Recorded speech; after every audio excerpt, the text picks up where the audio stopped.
Hello दोस्तों, स्वागत है आपका मेरे यूट्यूब चैनल परीक्षा प्लान में। तो चलिए आज की वीडियो को शुरू करते हैं और अपने टॉपिक पर आते हैं। यदि आप चैनल पर नए हैं तो चैनल को सब्सक्राइब कर लीजिए। पाठ 4 है खाए आम 12 महीने। तो चलिए पढ़ते हैं।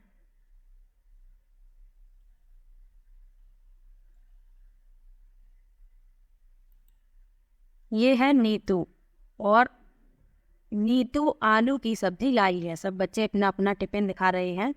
ये प्रीति है, प्रीति भिंडी लाई है।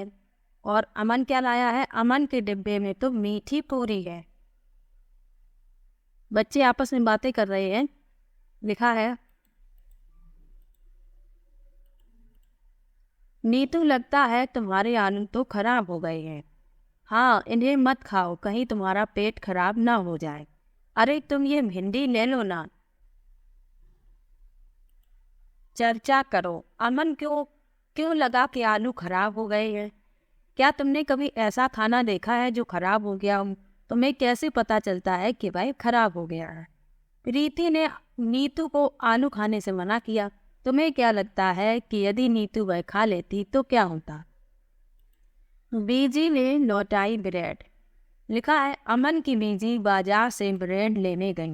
दुकान पर काफी भीड़ थी। जल्दी में दुकानदार ने ब्रेड का पैकेट दिया, पर बीजी ने पैकेट देखकर उसे लौटा दिया।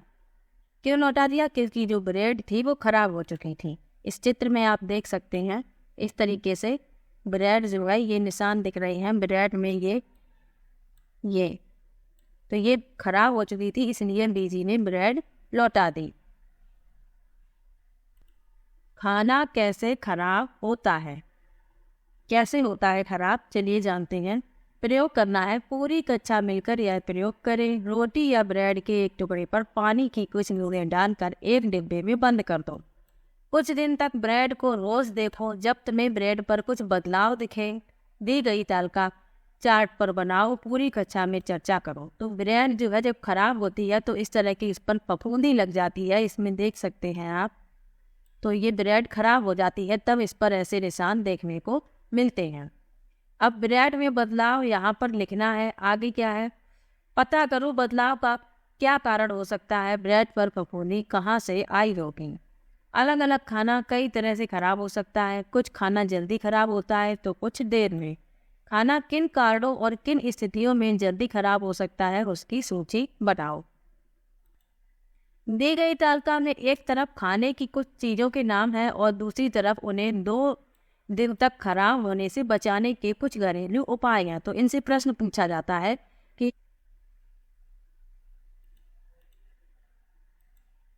खाने की चीज़ों का उनके उपाय से लाइन बनाकर मिलान कीजिए। यहाँ कुछ चीज़ें दी गई हैं और घरेलू उपाय दिए गए हैं कि किस चीज़ को किस तरीके से बचाते हैं, तो उनका मिलान करना है।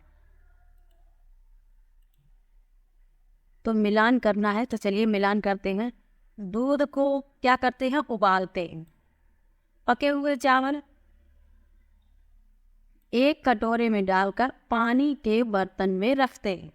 हरा धनिया इसे गीले कपड़े में लपेटकर रखते हैं और प्याज लहसुन को खुले में रखते हैं नमी से बचाकर। तो ये मिलान कर लिया है। ये घरेलू उपाय है इन सब चीज़ों को बचाने के लिए, खराब होने से बचाने के लिए। अब पढ़ते हैं। चिट्टी बाबू और चिन्ना बाबू ने बनाया मामिडी तांडरा। तो चलिए ये क्या होता है इसके बारे में पढ़ लेते हैं। चिट्टी बाबू और चिन्ना बाबू आंध्र प्रदेश के आत्रेयपुरम गांव में रहते हैं। छुट्टियों में उन्हें आम के बाग में खेलना बहुत पसंद है। जब पेड़ आम से लदे होते हैं, उन्हें कच्चे आम को काट कर नमक मिर्च लगाकर खाना भी बहुत पसंद है। उनके घर पर उनकी अम्मा कच्चे आम को अलग अलग तरह से पकाती हैं। वे आम का अचार 3-4 तरीके से बनाती हैं। आम का यह अचार साल भर चलता है, अगले मौसम के आने तक। इस समय चिन्ना बाबू ने कहा, अम्मा इतने सारे आम पके रखे हैं, उनका मामदी तांडरा बनाओ। तो मामदी तांडरा किसे कहते हैं? आम पापड़ को। फिर उनके अप्पा ने कहा, यह तो 4 हफ्तों का मेहनत वाला काम है। अगर तुम दोनों भी मदद करोगी तो ही हम सब मिलकर मामिडी तांडरा बनाएंगे। भाइयों ने मदद के लिए जल्दी से हामी भर दी। अगले दिन सुबह दोनों भाई अपने अप्पा के साथ बाजार गए। वहां से चटाई, कैंजूरीना पेड़ के डंडे, नारियल से बनी रस्सी, गुड़ और चीनी खरीद कर लाए। ये देखिए, चित्र में देख सकते हैं, ये है दोनों भाई, ये और ये। आगे लिखा है, अम्मा ने आंगन में एक कोना ढूंढा जहां दिन भर अच्छी धूप आती हो। यहाँ दोनों भाइयों ने डंडों से एक ऊंचा मचान बनाया। उन्होंने उस मचान पर रस्सी की सहायता से चटाई बांधी। अगले दिन अप्पा ने सबसे ज्यादा पके हुए आम अलग छांटे। सभी ने मिलकर आम का गूदा निकाला। फिर एक बड़े से बर्तन पर पतले सूती कपड़े से आम के रस को छाना ताकि गूदे में आम के रेशे ना रहें। चिट्टी बाबू ने गुड़ को अच्छे से तोड़ा ताकि उसमें बिल्कुल गांठ ना रहे। फिर उन्होंने आम के रस में बराबर मात्रा में गुड़ और चीनी डाली। चिन्ना बाबू ने उसे बड़े चम्मच से खूब अच्छी तरह मिलाया। अम्मा ने इस मीठे गूंदे की पतली सी परत चटाई पर फैला दी। फिर उसे धूप में सूखने के लिए छोड़ दिया। दिन छपने पर उन्होंने चटाई को एक साड़ी से ढक दिया। अगले दिन उन्होंने फिर से आमों का गूदा निकाला, उसमें चीनी गुड़ मिलाया। फिर पिछले दिन वाली आम की परत पर एक और परत जमा दी। चौथे दिन से अम्मा ने बाकी का काम चिन्ना बाबू और चिट्टी बाबू को खुद करने को कहा। दोनों ने मिलकर ऐसी ही कई परतें जमाई। अगले 4 हफ्ते तक उन्हें यही चिंता रही कि कहीं बारिश न हो जाए। 4 हफ्ते बाद आम पापड़ की परत पर परत 4 सेंटीमीटर की हो गई, एक सुनहरी बिछौनी की तरह लगने लगी। कुछ दिन बाद भानुमती ने कहा, अब आम पापड़ तैयार हैं, कल हम उसे निकालकर उसके टुकड़े काटेंगे। अगले दिन उन्होंने आंगन में मचान पर से चटाई हटाई, आम पापड़ की परत को छोटे टुकड़ों में काटा और अपना बनाया हुआ आम पापड़ चखा।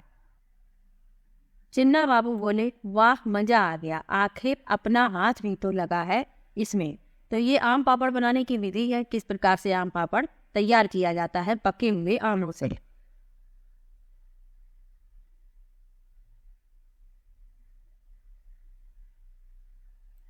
हम क्या समझे? लिखा है, शीशियों में अचार रखने से पहले शीशियों को धूप में सुखाया जाता है। क्यों? अगर किसी शीशी में थोड़ा सा पानी रह जाए तो क्या होगा? क्या तुम्हें ब्रेड वाला प्रयोग याद है? तो जो अचार रखने वाले डिब्बे होते हैं कांच के होते हैं, कांच के डिब्बे में अचार रखा जाता है जिन्हें जार कहते हैं। तो उनको अचार रखने से पहले उन जारों को धूप में सुखाया जाता है, क्योंकि अगर उनमें नमी बनी रही तो अचार खराब हो जाएगा।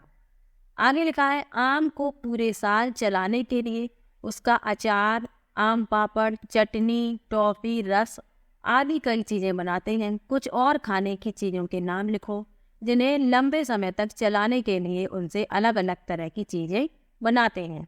जैसे आंवले को लंबे समय तक चलाने के लिए उसका मुरब्बा बनाया जाता है।